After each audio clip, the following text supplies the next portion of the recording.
Clearly, plenty of hurdles in these discussions, but the fact all sides are describing it as constructive, the U.S. State Department called it a healthy step forward.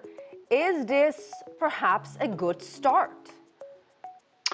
Yeah, I mean, it looks like there's some real momentum, and that's encouraging to see. It looks like all of the parties are going to meet again on Friday in Vienna. So obviously they feel that they have more to talk about, which is usually a good sign, especially after a very short initial meeting like this. Having said that, I mean, look, as a historian, if you're a historian of U.S.-Iran relations, you're going to be a little skeptical of any of these kinds of things, because, this history is littered with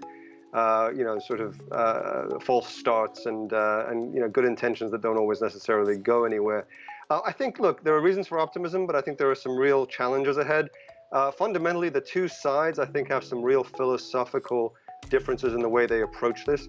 From the Iranian perspective, the feeling is that, look, this is very simple, that the U.S. walked away from the deal and the U.S. needs to come back to the deal. And that means, by necessity, that all of the sanctions have to be repealed. And I think that what the Iranians are also looking for at this point is some kind of ironclad guarantee or mechanism by which they can be sure that, look, you're not going to walk away from the deal again.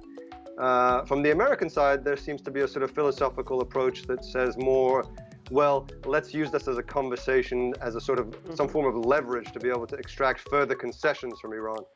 That dangling the possibility of a new JCPOA or re-entry will be able to get a larger conversation about some of Iran's other activities in the region, for example.